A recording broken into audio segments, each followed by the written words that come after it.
Hello, this is your Roshan sir, and today we will talk about the business studies chapter 2, and today's topic is Fayol's principles of management. Actually ये second part है इस topic का। ठीक है, इसके पहले वाले video में मैंने फर्स्ट पार्ट बनाया था जिसमें टोटल 5 प्रिंसिपल्स मैंने डिस्कस किए थे। ठीक है, फेयर्स के। तो चलते हैं आगे के जो भी प्रिंसिपल्स है उसके बारे में डिस्कस करने। Let's go on the topic.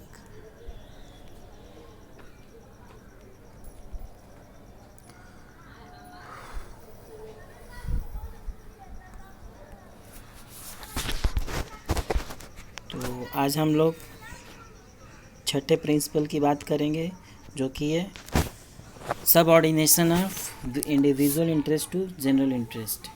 Name काफ़ी लंबा है लेकिन टॉपिक बिल्कुल इजी है। ठीक है, समझ लो। According to this principle the interest of organization must supersede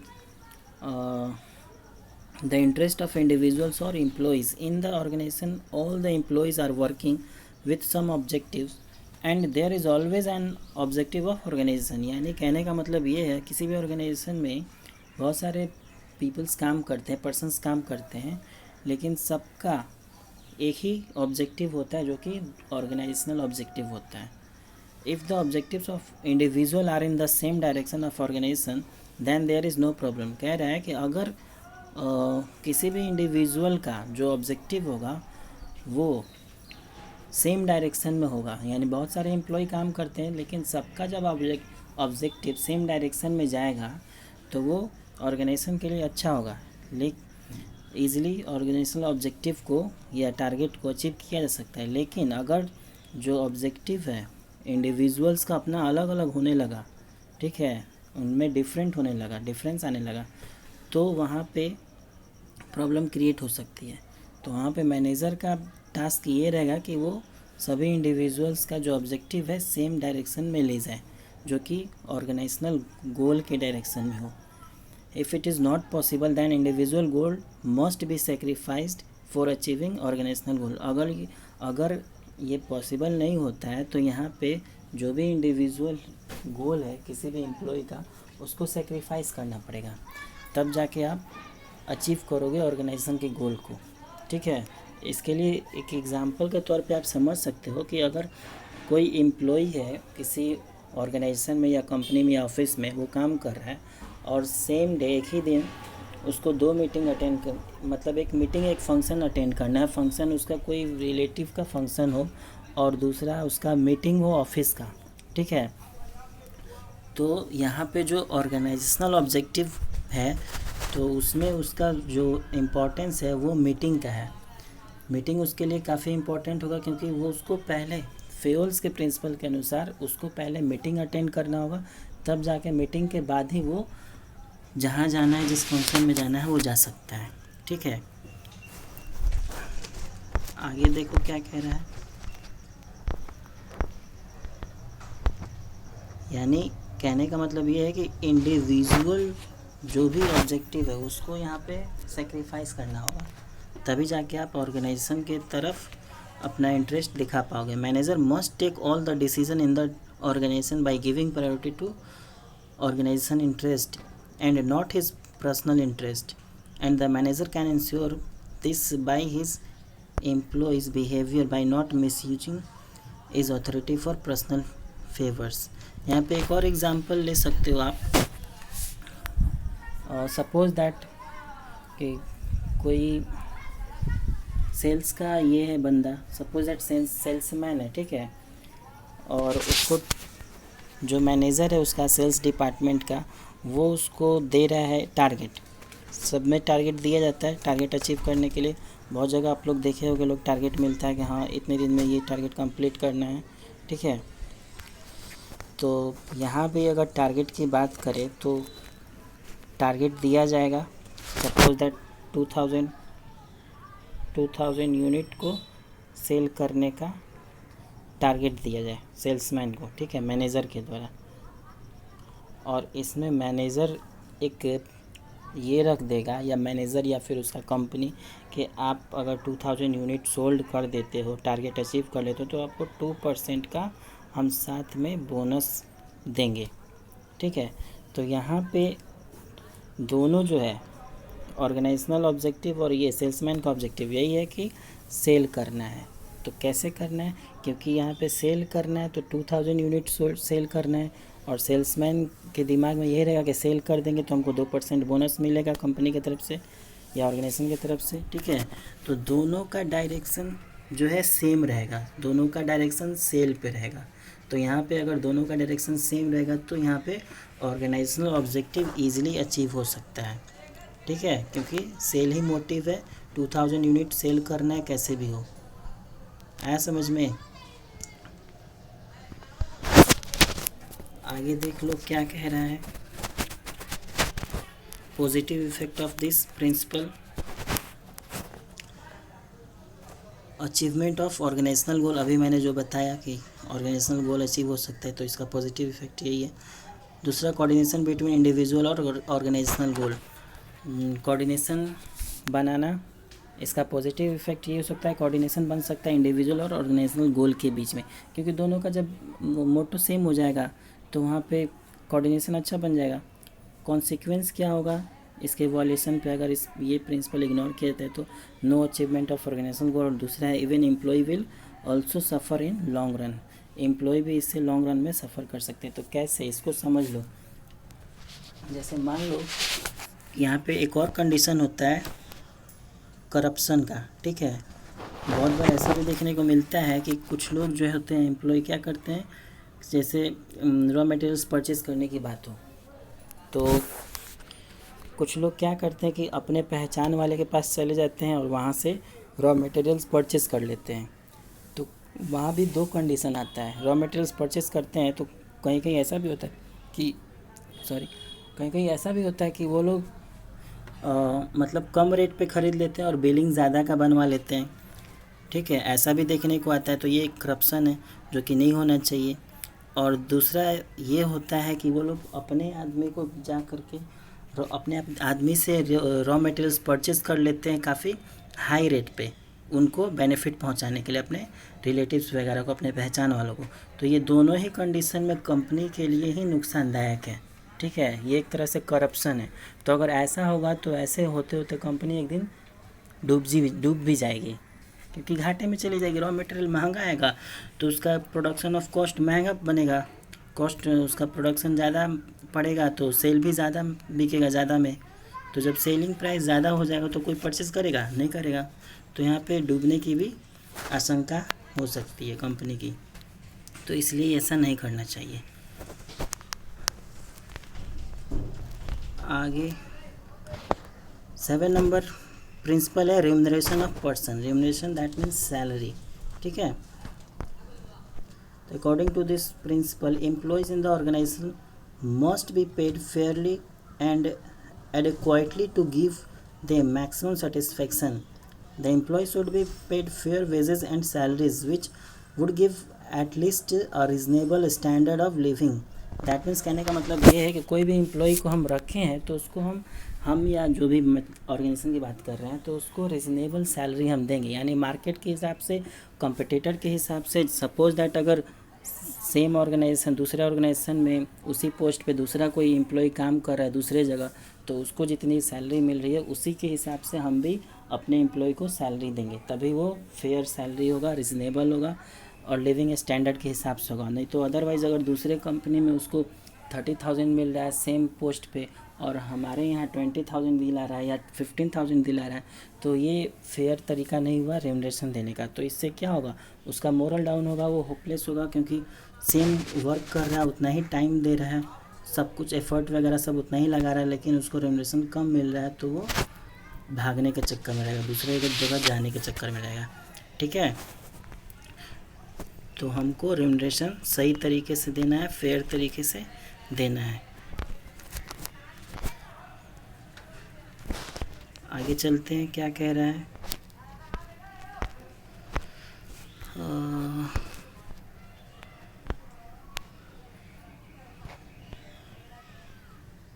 और ऐसा भी नहीं हो कि यहाँ पे देख लो क्या कह रहा है, financial capacity of concern by keeping in mind in minimum wages act of government. यहाँ पे 3 कंडीशन दिया जिसके हिसाब से जो सैलरी होती है वो देनी चाहिए, यानी फाइनेंशियल कैपेसिटी के हिसाब से, यानी अपने कंपनी के जो कंडीशन है उस हिसाब से उसकी कैपेसिटी कितनी है, और गवर्नमेंट एक्ट के थ्रू भी जो गवर्नमेंट एक्ट लाई है सैलरी वगैरह देने का, मिनिमम वेजेस एक्ट के तहत सैलरी होनी चाहिए, उससे कम भी नहीं होना चाहिए, ठीक है। उससे कम देंगे तो वो हो सकता है कि हम फंस जाएं उसमें गवर्नमेंट एक्ट के थ्रू। और the wages and salaries paid by competitors, तो ये तो मैंने बताया है कॉम्पिटिटर के हिसाब से देना चाहिए, मार्केट में जो अभी कंडीशन चला उस हिसाब से। इसके बाद आप पॉजिटिव इफेक्ट देख लो क्या कह रहा है, एम्प्लॉयज़ गेट मोटिवेटेड, अगर हम उनको अच्छे सैलरी देते हैं, हैंडसम सैलरी देते हैं तो वो मोटिवेट होंगे क्योंकि काम के हिसाब से उनको मेहनताना मिलेगा। दूसरा है devotion and commitment of employees improves, तो वो डिवीज़न के साथ काम करेंगे, दिल से काम करेंगे, ठीक है, मन लगा के काम करेंगे, इम्प्रूवमेंट भी होगा उससे ऑर्गेनाइजेशनल ऑब्जेक्टिव को अचीव करने में। कॉन्सिक्वेंस देख लो इसका, वायलेशन करने पे क्या होगा अगर इसको नेगलेक्ट किया जाता है, तो increase in turnover of employees. Turnover यहाँ पे सिंपल, आप लोग टर्नओवर का मतलब जानते थे जितना सेल्स होता है वो, लेकिन यहाँ पे जो है टर्नओवर ऑफ एम्प्लॉयज़ का मतलब है कि जहाँ पे एम्प्लॉयज़ छंटने लगें यानी जाने लगें। जब हम कम सैलरी देंगे तो क्या होगा, एम्प्लॉयज़ हमसे नाराज़ रहेंगे, नाखुश रहेंगे, और वो कंपनी छोड़ करके दूसरे कंपनी में जाने के लिए हमेशा सोचते रहेंगे, ठीक है। तो ये होता है increase in turnover of employees. दूसरा है dissatisfaction and demotion of employees, तो ये डिससेटिस्फैक्शन और डिमोशन तो डीमोटिवेशन तो होगा ही, क्योंकि सब कम पैसे देंगे, कम सैलरी देंगे, उनको हर चीज़ में प्रॉब्लम होगा आज के हिसाब से, महंगाई के हिसाब से। उनको भी तो सर्वाइव करना है, उनकी भी तो फैमिली होगी, उनके भी तो खर्च होगा सब चीज़ का, तो इसलिए ऐसा नहीं करना चाहिए किसी को भी। ये फेयर्स के प्रिंसिपल के हिसाब से भी बताया गया है। आगे देखो क्या कह रहा है, 8 number principle, centralisation and decentralisation. इसका मतलब ये होता है कि जो भी डिसीजन मेकिंग वाला पॉइंट होता है या टॉपिक होता है, ठीक है, देख लो क्या कह रहा है, centralization refers to concentration of authority और power in few hands at the top level. Centralization का मतलब होता है कि जो कंसंट्रेशन होता है अथॉरिटी का या पावर होता है वो केवल कुछ लोगों के हाथ में ही होता है जो कि टॉप लेवल पे होते हैं। और डिसेंट्रलाइजेशन का मतलब होता है कि distribution of power at every level of management, यानी हर एक लेवल के मैनेजमेंट के हाथों में कुछ ना कुछ अथॉरिटी दिया जाता है। तो यहाँ पे फेयोल के अनुसार ये दोनों होना चाहिए हर एक ऑर्गेनाइजेशन में, सेंट्रलाइजेशन भी होना चाहिए, डिसेंट्रलाइजेशन भी होना चाहिए। केवल सेंट्रलाइजेशन रखेंगे तब भी प्रॉब्लम, केवल सेंट्रलाइजेशन रखेंगे तो इसका मतलब ये हुआ कि जो भी अथॉरिटी होगी, केवल पावर जो होगा केवल टॉप लेवल के हाथों में होगा, टॉप लेवल मैनेजमेंट के हाथों में, ठीक है। तो ऐसा नहीं होना चाहिए, डिसेंट्रलाइजेशन भी होना चाहिए, यानी जो भी नीचे वाले मैनेजर्स हैं छोटे छोटे पोस्ट पे, उनको भी कुछ ना कुछ अथॉरिटी देनी चाहिए ताकि काम ईजिली हो सके, क्योंकि बार बार कुछ ना कुछ अगर डिसीज़न लेना होगा तो बार बार सीधे टॉप लेवल वालों से हम जा कर के पूछ नहीं सकते हैं हर चीज़ के लिए। तो इसलिए कुछ ना कुछ अथॉरिटी हर एक लेवल पे होनी चाहिए, चाहे टॉप लेवल हो, मिडिल लेवल हो या लोअर लेवल हो, ताकि वो खुद से कोई ना कोई डिसीज़न ले सके और काम कंटिन्यूअसली चलता रहे।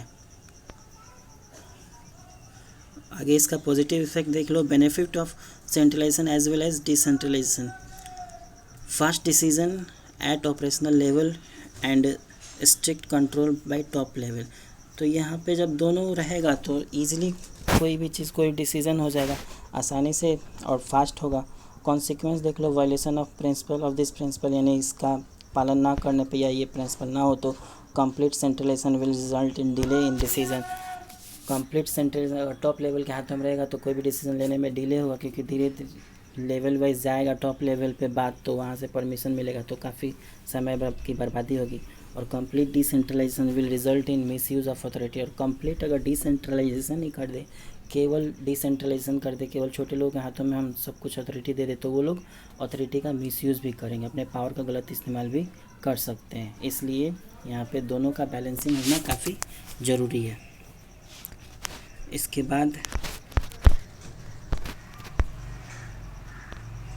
बाद आता है 9th number principle of scalar chain. Principle of scalar chain इसके जस्ट पहले वाले के हिसाब से ही है। यहाँ पे देख लो, scalar chain means line of authority और chain of superiors from highest to lowest rank. Fayol insist that this chain must be followed strictly in the organization, यानी ये एक चेन बना हुआ है, ठीक है, कम्युनिकेशन का चेन है ये। यहाँ पे डायग्राम के हिसाब से देख लो, बगल में डायग्राम बना हुआ है,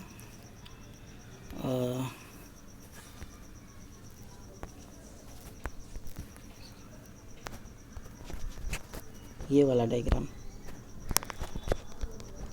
ये डायग्राम आप देखो, यहाँ पे ऊपर में ए है, टॉप लेवल मैनेजर है, फिर बी है, उसके नीचे वाला मैनेजर है, फिर सी है, डी है, ई है, एफ है, फिर इधर भी एल है, एम एन ओ पी, ये सब rank wise post wise manager का लिस्ट दिया है। टॉप लेवल पे ए है, ए मान लो तुम्हारा CEO है, ठीक है, CEO है ए, और ये सब उसके नीचे कार्य करने वाले छोटे छोटे मैनेजर हैं। तो जो भी अगर कम्युनिकेशन करना होगा, सब समझ लो, अगर एफ़ को ए से कुछ कहना है तो ये डायरेक्ट नहीं जाएगा ए के पास, ये सिस्टमेटिक ढंग से जाएगा। पहले ई को बताएगा, ई डी को बताएगा, डी सी को बताएगा, सी बी को, और बी ए को बताएगा, यानी एक चेन के थ्रू सिस्टमेटिक ढंग से प्रोसेस वाइज जाएगा। वैसे ही अगर पी को कुछ कहना है ए से तो पी ओ के पास, ओ एन के पास, एन एम के पास, एम एल के पास, और एल जाएगा ए के पास, यानी एक प्रोसेस वाइज सिस्टमेटिक ढंग से चेन वाइज ये कम्युनिकेशन चलेगा। कम्युनिकेशन का मतलब ऐसे ही हंसी मजाक वाला कम्युनिकेशन नहीं, that means official communication, organisation से रिलेटेड, ठीक है, कम्युनिकेशन, फॉर्मल कम्युनिकेशन जिसको बोलते हैं।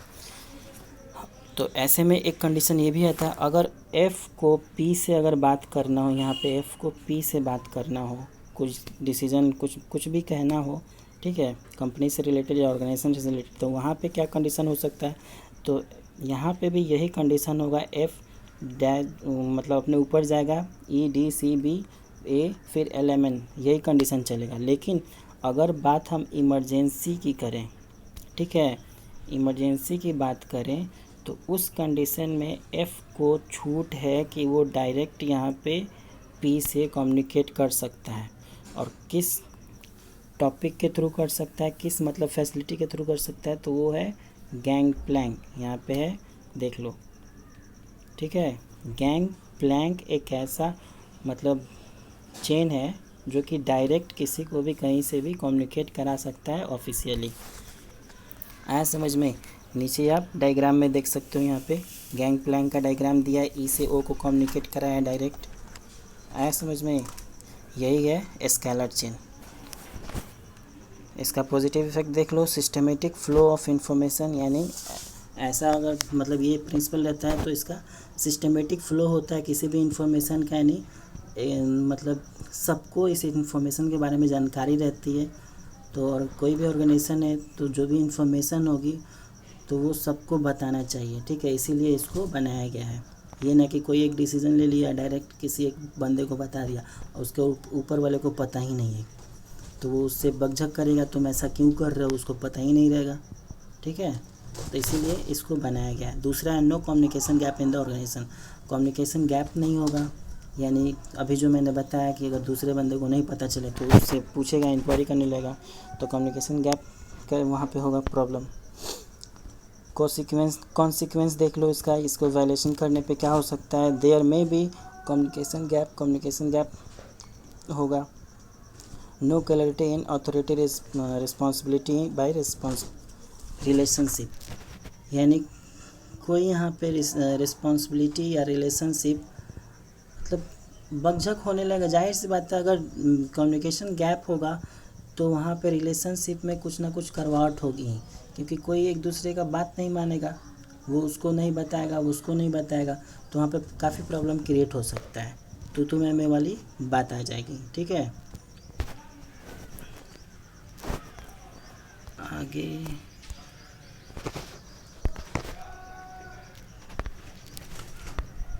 तो 9th वाला आपका उतना ही था, ठीक है। वीडियो काफ़ी लंबा होने जा रहा है, इसलिए इस वीडियो में फ़िलहाल इतना ही। आगे का जो प्रिंसिपल है इसके नेक्स्ट वाले वीडियो में मैं अपलोड करूँगा, ओके, सॉरी बताऊँगा नेक्स्ट वीडियो में।